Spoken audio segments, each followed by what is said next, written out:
What's going on, everybody? Welcome back to Talkin Sports with Jake. Hope we're all doing well. Let's jump right in. We got some basketball to discuss. Let's talk about the playoffs. The games from last night. First round of the NBA playoffs continues. Cavs beat the Raptors 115 to 105. 30 points and 7 rebounds for Donovan Mitchell. I believe Evan Mobley had 28 in that game as well. 22 and 9 for RJ Barrett in the loss. All right, this first round of the NBA playoffs, it's usually particularly not super exciting. There are a lot of blowouts. This is the problem with the play. I discussed this with Redbox yesterday. How the play-in, I think, we didn't go this deep into it, but I do believe that's part of the reason the first round has gotten so boring. And he's 1-8, 2-7 matches for the most part. So just the disparity of talent between the two teams is crazy. One team was, a championship favorite and another team who just does not deserve to be there. This year, to me, it's been particularly boring. There might have been three good games in the first round this year, and we are like halfway this already played the first two games. Cavs beat the Raptors by 10. Like, good for the Raptors for having an improved season. They got some nice pieces. I like Brandon Ingram. RJ Barrett's played well for them. I'm happy for him. I know that they didn't have Emmanuel quickly last night, but they're as fraudulent as it comes. Shout out to Foursquare Sports Match back in the chat today. He said the 2v7 matchups are the worst. Yeah, those are not good. The 1-8 and the 2-7s are just horrendous. They're usually just not very competitive whatsoever. It's very rare the series is even competitive. But and the Cavs Raptors is kind of shocking. I'd say 4 or 5. It's kind of crazy how much better the Cavs are than the Raptors. And I don't think the Cavs are even that good. I'm not a Donovan Mitchell guy. He's a great player, but at times he has to come up big in some playoff games. You all know how I feel about James Harden. So uh, the Cavs are just so much better than Raptors, even though it's a 4 or 5. The Hawks beat the Knicks 107 to 106, comeback in the fourth quarter. They were down relatively big in that fourth quarter to come all the way back. That was an absolutely horrendous loss for the New York Knicks. Jalen Brunson overall plays well. He had 29 points in the game. How did he not have the ball really much at all in the last few minutes of the game? I get they were hounding him. They were double and triple covering him. But you got to get him the basketball. That's probably on him as well. Between him and the guys out there on the floor and the coaching staff, you got to get him the basketball late in the game, especially when you're going cold. Atlanta is streaking. And all of a sudden, you once had a 12, 14 point lead. It was getting a little later into the game. It looked like you were pretty safe. And then all of a sudden, it's getting really tight. And we're actually going to invite Matt onto the pod here. What's going on, Matt? Not much, man. How are you? I'm good. I'm good. Oh man. Well, first off, I gotta chip in a little bit on that next game before I let you have the floor. First off, the Mikal Bridges, I don't get the investment at this point. Terrible trade. Terrible. I don't get the investment. He's a good player, but compared to Brunson and Hart and Karl Anthony Towns to extent, like Bridges just can't get it done when it counts No. offensively. Never. He's just like he's a fine player. Like, he's a decent defender. He can, he plays every game. He obviously has the Iron Man streak, and he can hit an occasional corner three, occasional mid range, but doesn't get to the free throw line. Not consistent enough shooter, overall. He just 5 first round picks is ludicrous for that kind of player. Yeah, but it's such an insane investment. And so far, like, unless Mikal Bridges turned out to be a star, like, unless you win a title with Mikal Bridges, so far, this investment is looking very murky for the Knicks. Yeah, it's put them into a box in terms of their roster construction because then they don't have the draft picks to go out and make a move. So Right. if you were like decide to trade for Giannis, which I'm still not super thrilled that that's probably going to happen next year. Mhm. I mean, you will literally have zero draft picks left after you trade for him, and obviously you're going to have to give a couple of good players as well. So you're going to lose some depth, which I think has been part of the reason they've been able to be a good team this year because they don't have to me a ton of firepower outside out of Jalen Brunson. I mean, to me, the major problem with this team, I don't think Karl Anthony Towns is a number 2 option on a championship team. He's Yeah. a good player, and he was pretty good last night. He made some threes, especially in that fourth quarter, but uh, he's just so inconsistent. He drives me up a wall. He really drove me up a wall last year in the playoffs. Yep. But he's frustrating to watch. And some of these other guys I have, like Hart's a good player, do-it-all player. He plays hard. Bridges isn't a horrific player. They have some nice depth pieces between Mitchell Robinson when he's healthy and Deuce McBride and Right. Jose Alvarado. But I just don't think this team is good enough. And it's amazing that the Hawks are giving you fits again because this team doesn't have Trae Young this time, except now CJ McCollum is the villain in Madison Square Garden, it appears. Yeah, he's been driving me up a wall too. I didn't appreciate his comment after the game about Jalen Brunson. I thought Mm-mm. he was playing with almost a little dirty in game two, but he's a good player. This is what he does. He's a solid vet to have. The guy scores. That's what he does. And he was the hero last night. I could not believe he made that shot in the last 30 seconds that he made from the corner. Right. He had 32 last night. He had a big game. And this Atlanta team, I was a little upset that they ended up getting the 60. I was really hoping Knicks got the Raptors. They just match up so much better with the Raptors. Hell, they might have swept the Raptors. Atlanta was always going to be a much tougher series. And this is the problem with this group. Like you look at the group on paper, nothing really stands out about them. Like you mentioned, you moved Trae Young during the season. There's a kind of a collection of younger guys from Jalen Johnson and Right. Dyson Daniels and a Kongwu. You have a couple of vets mixed in there.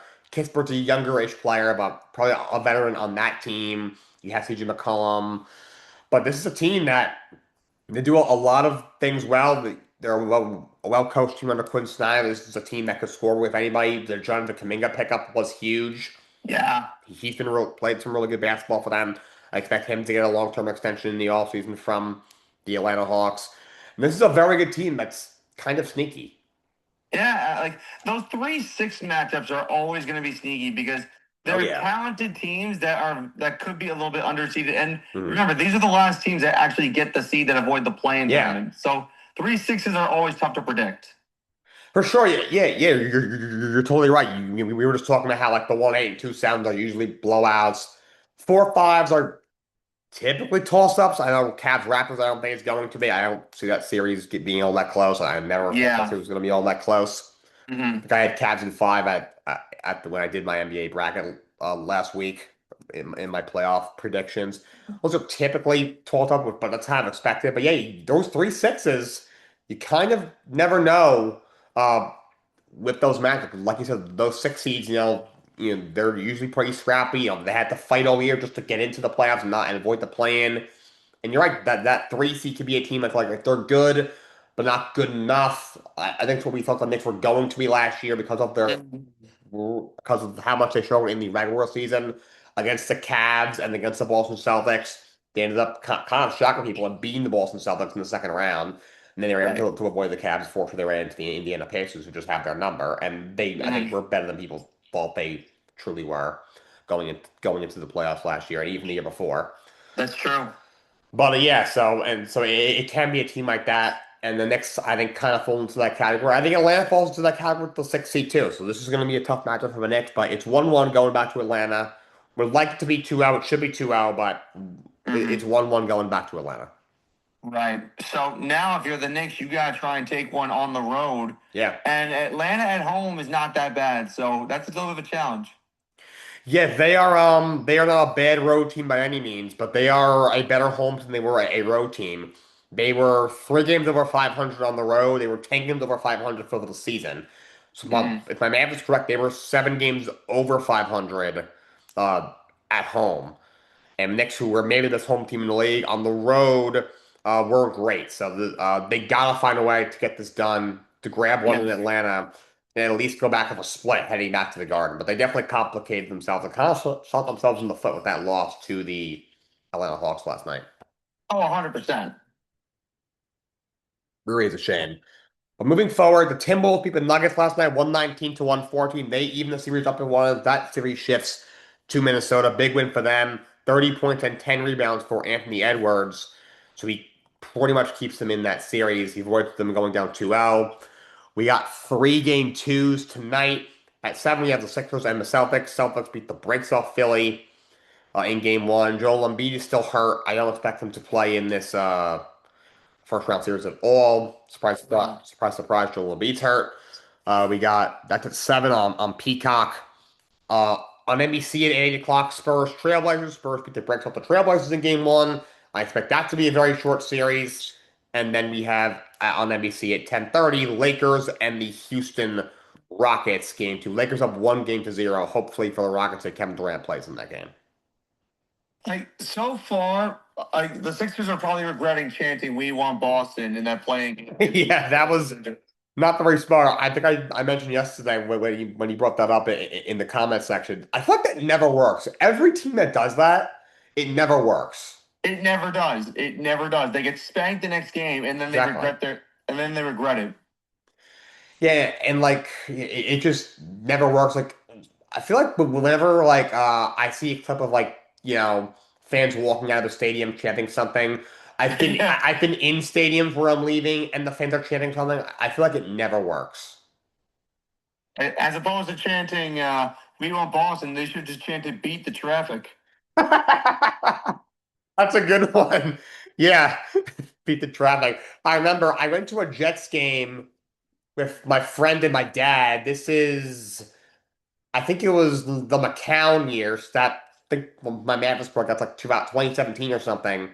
And they Mm-hmm. they beat the Chiefs in the game. I don't think they had Patrick Mahomes. It was right before the Chiefs got Patrick Mahomes. They were just kind of okay. And the Jets weren't Yeah. great, and they just pulled off a win. And this is when there was a lot of rumors about Baker Mayfield coming out of Oh Oklahoma. We yeah. got the Jets were gonna have a high pick, and all the fans chanting Baker Mayfield. And I'm Oh thinking, first of all, we just won the game. This is not going to help our draft stock. Second of all, I'm like, coming out, we all had concerns about Baker Mayfield because he was just kind of an ass. So yes. and also they didn't end up getting him. And so and they got Sam Darnold. We all know how that worked out for them. He obviously goes off and wins Super Bowl when he leaves. But my point is that never works. So fans, stop doing that. It doesn't work. It's a bad omen. It never does. And also, one quick thing I want to mention that Chiefs Jets game that you mentioned, I think that was the game where Marcus Peters threw the flag in the That stands. is, you are correct. Yes, I was at that game where Marcus Pierce threw the flag into the stands. My God. Yeah, that was nuts. The Chiefs suspended him for the next game. Andy Reid does not play with that. Right. But yeah, so moving along with the basketball segment here, the NBA draft tiebreakers were announced. So this is what the uh, non-lottery looks like. 15th pick is Chicago. They have Portland's pick. 16th is Memphis. They have Phoenix's pick. I Mm. hate these protections with the NBA picks. It's so annoying. Oh God. 17th makes everything so confusing. 17th, the Thunder have Philly's pick. Jesus, Thunder have so many picks. 18th, Charlotte has Orlando's pick. 19th is Toronto. 20th is the Spurs. They have Atlanta's pick. 21st is Detroit. They have Minnesota's pick. 22nd is Philadelphia. They have Houston's pick. 23rd is Atlanta. They have Cleveland's pick. 24 was the Knicks. They won a tiebreaker with the Lakers, so they will have 24. Lakers will have 25. Denver has 26. Boston has 27. Minnesota has 28. That was originally Detroit's pick. Yep. 29th is Cleveland. That was originally San Antonio's pick. And 30th is Dallas. That was originally OKC's pick. The lottery odds, the three teams that have the 14% chance for the first pick are the Wizards, the Pacers, and the Nets. The next best odds is the Utah Jazz and the Kings Mm. with a tiebreaker. So they have five right now. Wow. Uh, Sixth with a 9% chance for the first pick is Memphis Grizzlies. Seventh, it's supposed to be New Orleans, but that's going to be either Atlanta or Milwaukee. I think Atlanta. So Pelicans moved up for Denver Queen last year, so they gave up their first rounder this year. Well, I don't know. I like Denver Queen. I did not think the trade wasn't worth it at the time. Yeah. Yeah, that pick is going to convey here to Atlanta or Milwaukee, depending on what happens. Eighth, with a 6.7% chance at the first pick, is Dallas. Ninth, with a 4.5% chance at the first pick, is the Chicago Bulls. So the Bulls could have two top 15 picks in this draft, most likely will. And the Bucks, or no, well, they're guaranteed to. They could have a pick in the top 10 or even 5, and then a pick in the top 15. Milwaukee's at 3%, Golden State's at 2%. and 1.5 is the Clippers. Well, it's supposed to be the Clippers. That's going to be the Thunder's pick. So the Thunder might win back-to-back championships and have a top 10 pick. If they get into the top five, I'm going to throw up. It's ridiculous. By the way, I saw this online the other day. Kudos to the LA Clippers for building a dynasty. Not for them, but they built a dynasty for somebody else, I guess. So I guess that's cool. I guess that like they built a dynasty. That's not for them. It's ridiculous. At 1% is the Miami Heat, and 0.5% for the first pick. Right now, projected to get the 14th pick is the Charlotte Hornets. But that's why we have a lottery. I believe the lottery is on May 10th. Yeah, I'll tell you right now, if the Miami Heat have 1% chance of getting the number one overall pick, if they get the number one overall pick, then the draft lottery is completely rigged at this point. Yeah, it's problem is when they changed it. I think it used to be the first, the worst three or the worst four records got the had like a 22 or 23% chance at the first pick. Now it's only a 14% chance. So that's a lot lower. That's why we see, teams who are the seventh or eighth worst team get the first pick, and a team who have the worst record get the fourth pick. Dallas last year wasn't that bad. I mean, I think the fans wanted to somersault off of a rooftop Yeah. after the season they had, but they have what the seventh worst record or something. They got the first pick. Granted, the NBA might have pulled some strings on that, but there are a lot of people who think that the lottery is rigged. And I do believe some of these have been rigged. It's just some are a little fishy. Last year it was very fishy, but Oh yeah. there have been a lot of times where a team, was only projected to get like the seventh pick, and then with the first pick, and the second or the third pick. So the lottery is a complete crapshoot. Yeah, it is. But like the way it's structured, I know the Brooklyn Nets kept their coaching staff, and Yeah. that kind of raises a red flag in my opinion because they wouldn't keep the coaching staff at 20 and 62 without a reason. So they have to know something. Yeah, I mean, I don't think Jordi Fernandez is that bad of a coach. I mean, that roster is horrific. That front Yes. office is just Terrible. they have their heads up their ass. You had 5 first round picks and not one made another rookie team. It's almost impressive at this point. Hmm.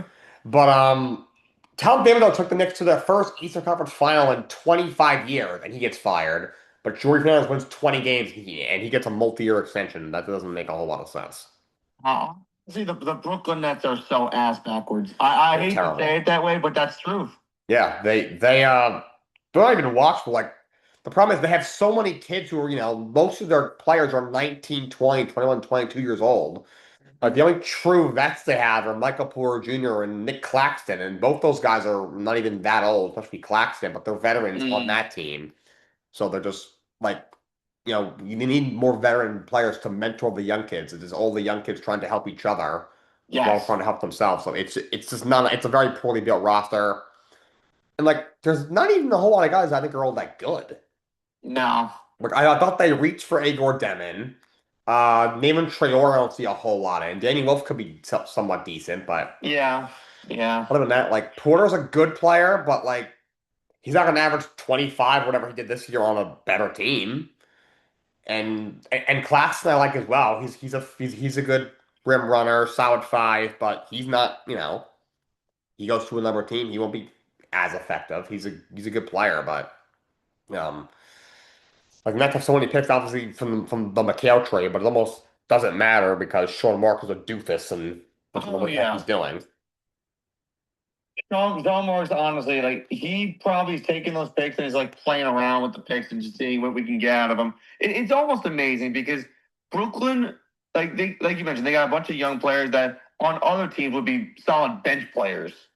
That's what they have. Yeah, like Michael Porter Jr. is kind of reminds me of Mikal Bridges. Like, yes, he's averaging 25 and is their best player, but if he goes to a better team, he'd be their third best player. Correct. Which means he's not a bad player, but yeah, obviously he sticks out on a very bad team. But yeah, Nets are very bad. And also something else they should have done. I was shocked they didn't package a couple of those picks last year to move into the top five. Yeah, that was shocking too. Like I feel like the Nets are just so complacent. They're like, okay, we got the Yeah, picks. We don't need to do anything. exactly. And like they could have gotten into the top five. like last year's class wasn't great, and No. you weren't gonna get five good players realistically in the first round. It's very rare that you'll be able to do that in the NBA draft. Now, if they had five first in this year's class, I could see you standing still. This is a very deep class. Yes. Usually once you get outside the lottery, there isn't a whole lot of value in really anybody, especially once you get out of the first round. This year, like the Knicks at 24 could get a very good player. True, they could. Last year, they wouldn't have really gotten anything. But this year, it's possible. So I would have taken eight, maybe one or two of the other picks, maybe throw in something else. Get the third or fourth pick, get yourself a Concon, get yourself a VJ Edgecombe, and you still have two of those later picks to take, try and get something decent. Uh, that's what I would have done. Maybe package one or two to try and get yourself maybe a player that can help you now. They have so much money to spend. I thought they should have went out, maybe brought somebody else in, and you brought a veteran. They're in a position where they can, eat some bad contracts if it means they bring in more first round picks. They didn't do that, so I don't know what they're doing. Yeah, it's like I said, they're just clueless. They're absolutely Very clueless. clueless. But yeah, very clueless. Moving along. Finishing up his NBA segment, the Bucks have interviewed Taylor Jenkins, the former head coach of the Memphis Grizzlies. I think he'd be a good coach there. I like Taylor Jenkins. I thought he was wrongly fired by Memphis last year, very late in the season. Timing was also very bad. Of course, Doc Rivers stepped down and retired, so he didn't get fired. So he's gone to Milwaukee. Milwaukee. I mean, Giannis is going to get traded. I don't know how he doesn't. I'm hoping he does. I'm just Mm, tired of this stupid saga at this point. Tired of Giannis's BS, but uh, Taylor Jenkins has been interviewed by the Bucks to be the next head coach, and this came out earlier today. Billy Donovan stepped down as the head coach of the Chicago Bulls. That was a weird situation. So he was obviously being courted by UNC to potentially be their coach, and he didn't come out and say it publicly, but what we were able to put context clues together and basically say he didn't say no. He told them, I'm not going to speak with you about it until the bowl season ends. But he did not say, no, he didn't like say like, oh no, I'm committed to the Bulls. I'm under contract, sorry, yes. not sorry. So people were like, oh, maybe he's looking at it. And it makes sense, he's probably thinking, if had a bunch of down years in Chicago. One more bad year, which is very likely with that albatross of a roster, and he's probably going to have a job. He's had more success in college than he has in the NBA. I could see Mhm. him like, you know what? If I get fired next year or this year, I'm probably not getting a third bite at the apple as an NBA head coach. If I go to UNC and have a lot of success there and maybe take him to a Final Four in the next couple of years, that might get him a third shot in the NBA. But then UNC ends up hiring Mike Malone. Right. The Bulls fire his bosses, but they say we're committed to him. But then he just decided, yeah, I'm out. He had an option. He had an option in his contract. He did not pick it up. Uh, he's probably looking around the league and he sees a bunch of openings. I think he would just prefer those openings, or maybe be a top assistant, or see if maybe he can get a college job. Then continue on with the Bulls. I mean, I can't blame him. I wouldn't want to coach the Bulls either. Yeah, the Bulls are just a very bad team. Like they look like they could be a playing team from time to time, but Yeah. they really haven't had a lot of success at all. And honestly, Billy Donovan's been there for 6 years. Yeah. It wasn't working out. He had to move on. Yeah, I don't think he's a great NBA coach. He's a fine NBA coach, but I don't think he's a great one. I think he's a bit overrated. I think he's a better college head coach than he is an NBA Yeah. head coach.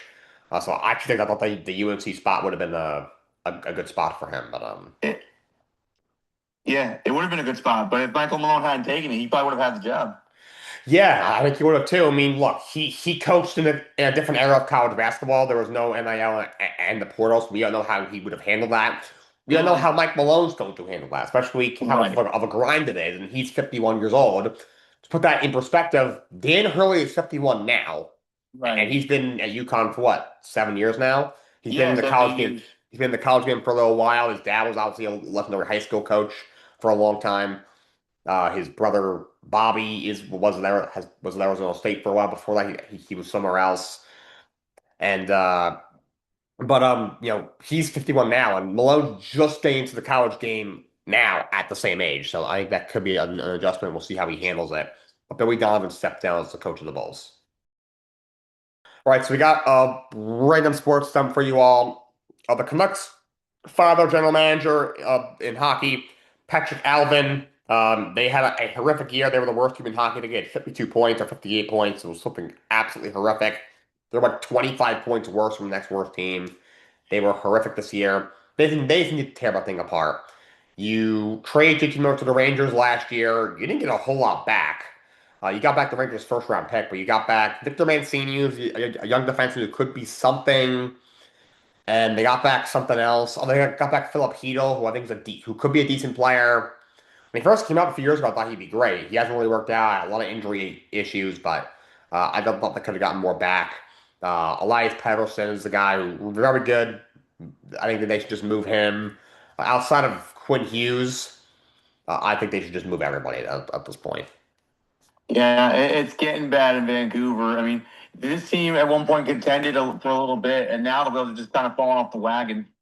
Yeah, a couple of years ago, they were in. I think they were at the first seed in Western Conference. They had Thatcher Demko, their best goalie, goes down.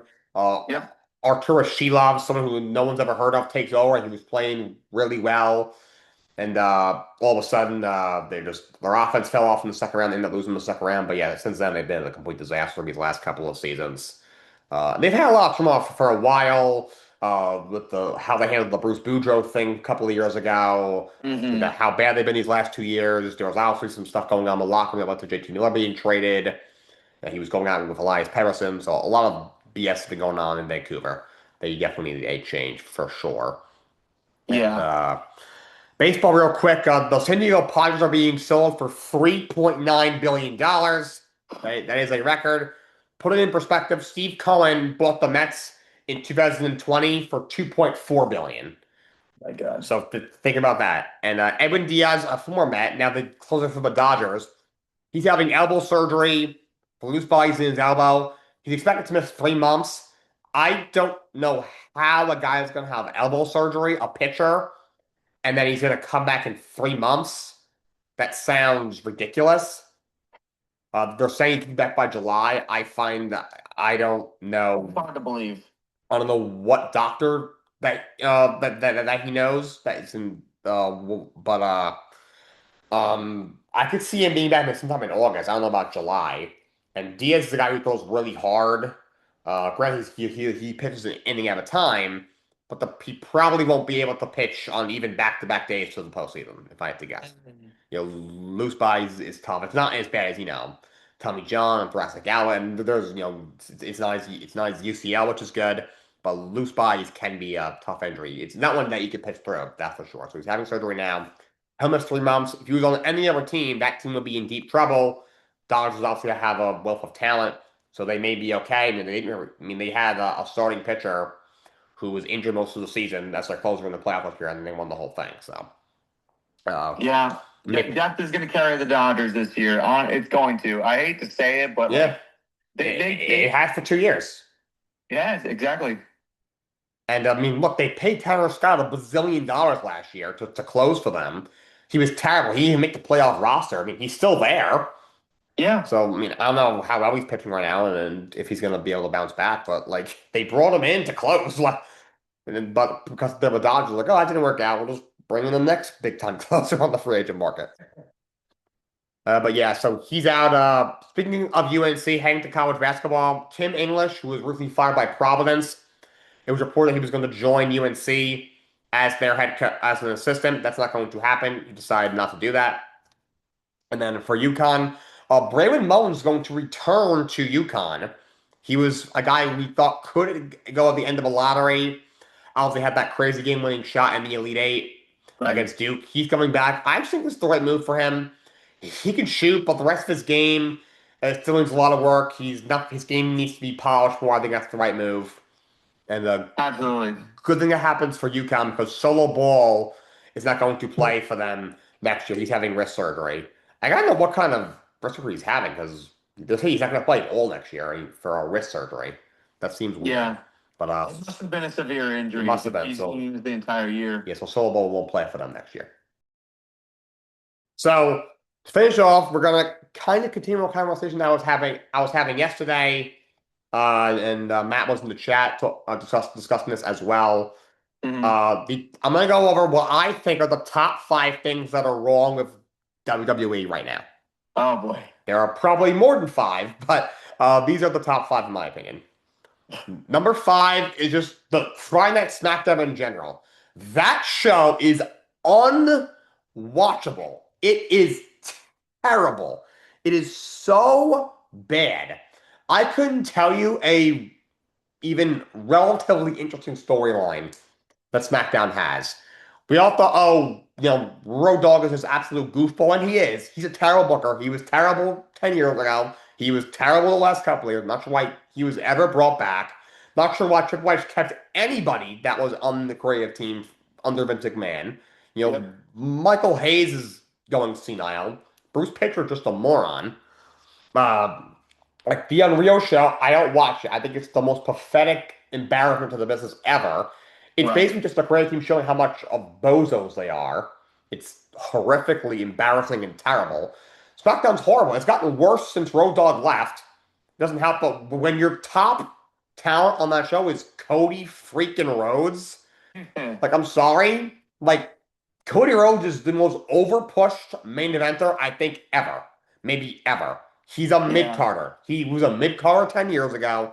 He was a mid-carder portraying a top carder in AEW because they still have a talent. Didn't have it at that point. And he's a mid-carder now. I don't see with this guy. He's boring. He's stale. Every promo was saying, so, insert city here. What do you want to talk about? And then he goes off on his tangent and then he starts crying about his wife and his dad. Rest in peace, Dustin Yeah. Rhodes. He takes like 18 breaths between every single word. Like, it's just the same thing every single week. It's horrible. And I don't know what they see in him. I mean, the only good thing about it was Carmelo Hayes, and they just wrote him off a kayfabe injury to give Sami Zayn a championship. But that's not a thing. The only one that I just don't see with Sami Zayn. Like, what are we doing? Yeah. He's supposed to be a top babyface. He's getting booed out of the city. It's Mhm. horrible. He needs a complete character change. Enough of like him going out and being like, oh, best wrestler in the world. I'm gonna win the world championship. And then he does win the world championship. Surprise, Right. surprise. Like he's a mid-carder. He can stay there. The show is awful. It's unwatchable.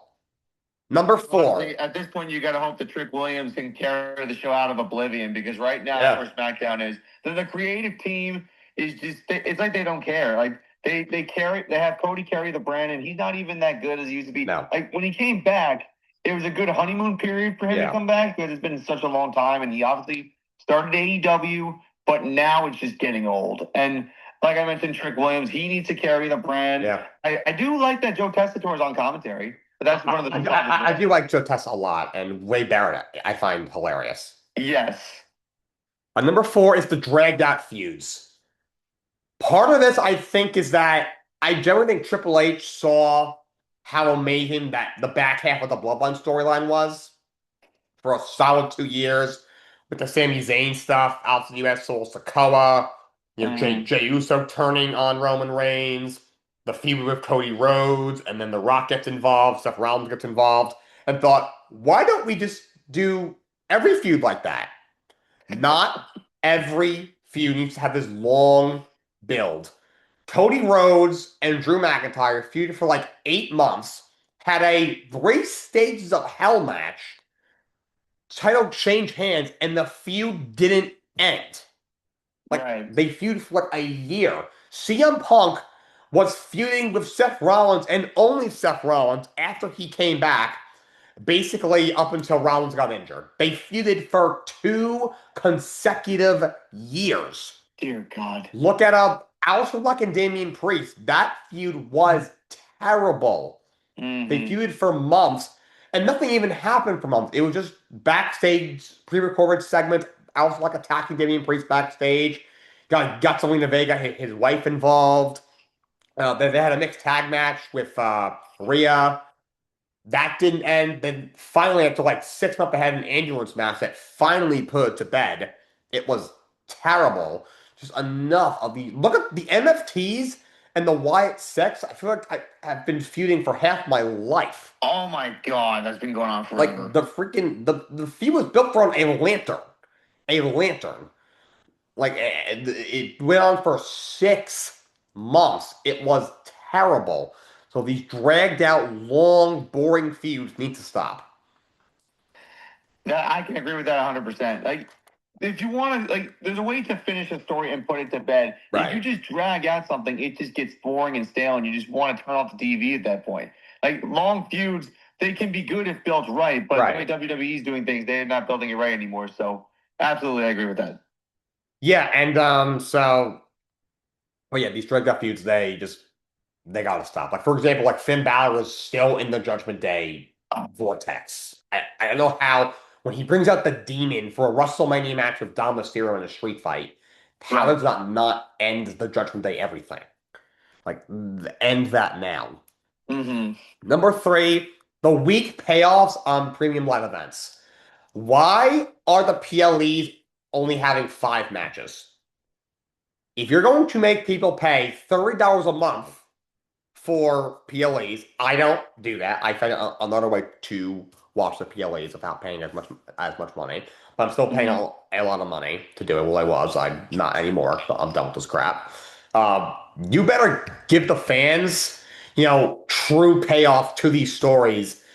And, there has to be at least 6 or 7 matches on each card. Like, like the Elimination Chamber had 4 matches. You had the men's chamber, the women's chamber. You had Finn against Punk. I think there was one more match. AJ and Becky. AJ and Becky. Yeah, that's right. Like 4 and 5 match PLEs are horrific. Like they're horrific. Like the Saturday night main events are on NBC, so I don't know if you consider that a true PLE. But still, Right. you have to pay for a subscription to Peacock to watch Saturday night's main event. I mean, I wish they still had all the other PLEs on there like they used to last year. That was awesome. Now they don't because they're greedy. But Mm-hmm. again, they're 4 matches long, and most of them have been horrible. Like the first one was pretty good. It was nostalgic. The last one that they did was good. AJ Styles, it was Cena's last match with Gunther. I didn't think that match was all that great. I thought it was pretty lazy, but Right. he got his moment at the end. Styles and Nakamura cooked. The tag match with Javon and Dragon Lee and all them was great. Yeah. So, but the rest of them have been awful. The one that had like Jim Uso and Solo and that card, that was the most unwatchable event I've ever watched. It was terrible. Like enough of these 4 and 5 match PLEs. That's terrible. I need at least 6 matches on these premium live events for them to be worth the insane price that you offer. So here's my take on this whole thing. First off, I agree with that, but I Mhm. think the reason why they do that is because remember back in the old NXT days when NXT takeovers were 5 matches long and those matches would be like 15, 20 minutes Yeah. per match? That's probably the formula that Triple H is going off of. It's like, Yes. okay, well, if we have 5 matches, then the quality goes up. But meanwhile, the quality has been bad. Yeah, and look, this, Triple H obviously was the main booker for those NXT shows during the Black Right. and Gold era, which is why it's so insane that creative got so bad because Triple H was incredible as a booker Yes. for NXT. For years, people pounded the table and told Vince, get out of his company and give Triple H the ball. People said it for years. I said it for years. And then he Mhm. got the ball, and it started off well, but it's not gone well lately. No, it hasn't. And it's just disappointing because you saw what he was able to do with NXT, Yeah, and he's slowly turning into Vince almost. It's almost yeah, incredible. he really has. It's very sad, but yeah, that has just not worked out. And then we have the number two, the same people being pushed and just overall lazy booking. You need to make new stars, okay? Let's look at it this way. John Cena is retired. AJ Styles also recently retired. You have a lot of older guys in there. Randy Orton, I would think, is going to retire in the next 5 years. CM Punk, hopefully, will retire in the next 5 years. Tired of seeing him. Roman Reigns is already a part-timer. Not sure why he's the champion. He won't be here much longer. And he says he has no plans to retire. That's because he tried to go Hollywood and they told him, you suck at acting, go away. But he won't be there much longer. No, Rey Mysterio probably retires in the next 6 months. Like all these guys that are part of our childhood, they're all gone or heading at the door. The Miz will probably not be here in 5 years. Like I could do this for days. Okay, you need to make young stars between whether it's Obafemi, Trick Williams, Carmelo Hayes, Dragon Lee, Javon Evans. You have plenty of young talent. We had a couple of NXT call-ups last night on Raw. We had Ethan Page come up, Saruka came up. I'm assuming Ricky Saint is next. Looks like Joe Hendry will be joining them for at Hmm. some point. People like Zarya and Blake Monroe and Tony D'Angelo will follow them. I really think JT Jane will be on SmackDown if I had to guess. She should be at least. I don't know what the point would be to keep her in NXT at this point. Oh yeah, yeah. Um, you got to make new stars. Like you keep shoving Cody Rhodes down my throat. You keep shoving Gunther down my throats. But his career killer gimmick is terrible. It's awful. It's horrendous. Um, like Saint Roman Reigns' schedule is the same every year. He shows up for 2 months at a time. We don't see him for 6 months. It's ridiculous. We don't need to see CM Punk. Maybe I'm coming off the CM Punk hater because I am. But he's 47 years old. We don't need him in world title feuds. We just don't. Push different people. Fans don't want to see the same four guys get pushed. We want to see, Drew McIntyre have an actual world title run. We want you to put the strap on LA Knight. We want to see all those younger stars get real pushes. Do you know how tired people are of Sami Zayn? Like, Oh my enough. God. Yeah. Enough. And the booking is just lazy. Like, if I had the pen, Omos Family would be champion right now. He would have beat Roman Reigns in 4 minutes. His match would have been shorter than his match with Brock. He would have beaten Roman Reigns in 4 minutes last night if I had the pen. He'd be Mm. he'd be your world champion right now. Okay, he'd be your champ right now if I had the book, but I don't, so he's not. And I know they're teasing Fatu and Roman for Backlash. If I had the pen, Fatu would win that match, and I would do Fatu against Obafemi at SummerSlam. That would be incredible. Yes. But they're not going to. I'm telling you right now, they are not going to do that. They're just basically reforming the bloodline for no reason. So just the way the booking's gotten so lazy, it's boring. And Matt, did you find the Roman and Punk feud boring at all? I kind of did. It was honestly, it was just, other than the promos, it was just boring. And then the match itself at WrestleMania, the ending was horrific. I told Absolutely people, horrific. I told people from the get-go, this feud is going to be boring. And it was. That feud was boring. Roman winning the Royal Rumble was boring. Roman choosing Punk was boring. Boring, boring, and lazy. The lazy booking has to stop. And then, number one, TKO in general. They have trouble selling tickets. The tickets are too expensive, so people can't afford them. They refuse to look at themselves in the mirror and realize that tickets are too expensive. They sold significantly less tickets. They did it at WrestleMania for this year than they did last year because of how much the tickets have gotten. Right. There's these ugly advertisements all over the ring, all over the announce table, all over the arena. They're on the ladders, they're on the tables. I've been telling people for months. At some point, the wrestlers are going to have sponsors and advertisements on their attire. It's going to happen, and probably in the next year, if I'm guessing. Okay, that's going to happen. Okay, and did you see that? What's his name? Mark Shapiro, who's the president. He just Yeah. admitted that TKO has full control of creative.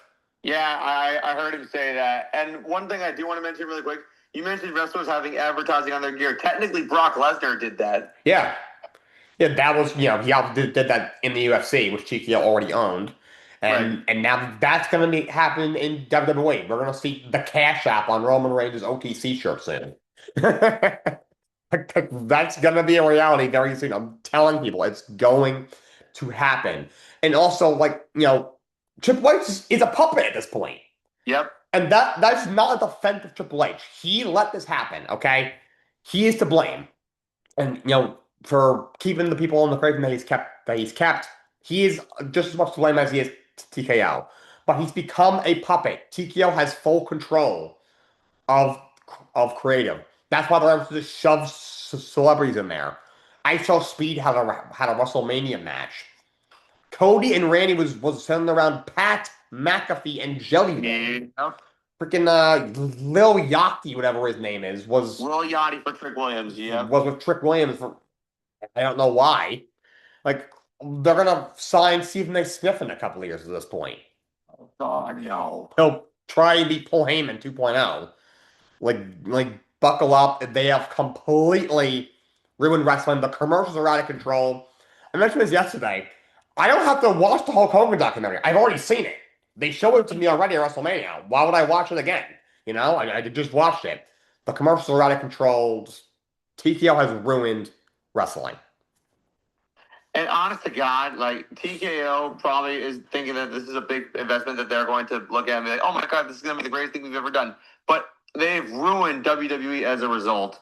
And like the constant advertising, the terrible booking, Triple H buying into it, like the overwhelming ticket prices. Yeah. It got to the point where wrestlers were complaining about ticket prices. Yeah. The wrestlers themselves. I remember last year, Randy Orton was like talking with some random family backstage, and they told Randy Orton how much they paid for tickets for the family, and Randy Orton's eyes almost came out of his head. He was shocked himself. It's ridiculous. Like that I think is the worst part of it all. Like the ticket Yeah. prices and just booking. Like make it affordable. If you want to put asses in seats, make it affordable for people. Yeah, Like CM Punk that one promo, but it's true. And Las Vegas at WrestleMania the last 2 years has been so horrific. I don't know why they forced it after The Rock announced on television that it was going to be in New Orleans. Like Vegas, first of all, it's Vegas. It's just rich people and degenerate gamblers in Las Vegas. Exactly. And rich people just don't make good wrestling fans, and TKO needs to realize that. And if I'm correct, I think WrestleMania next year is going to be in Saudi Arabia. Yes, and there was rumors that they were going to maybe move it, but they kind of came out and said it's going to stay. That's going to be a joke, by the way. That's going to be even worse. Yeah. First of all the female wrestlers will have to wear the cat suits like they did for the Royal Rumble. I think we all know why, unfortunately. So that's going to suck. And like they're going to try and get all these older stars. They're going to stroll The Rock out for a match, probably with Roman Reigns. And they're going to, I'm here, they're going to try and like bring in like Stone Cold and The Undertaker. So like on paper, it looks like there'll be all these stacked names, but like a guy like Stone Cold should be doing a match in 2026 or 2027 next year. But oh boy, that's all I got for guys today. Matt, thank you for hopping in and joining today. This was awesome. Got my final mock draft coming out tomorrow, so tune in for that. awesome. Till next time, so long. Have a great day.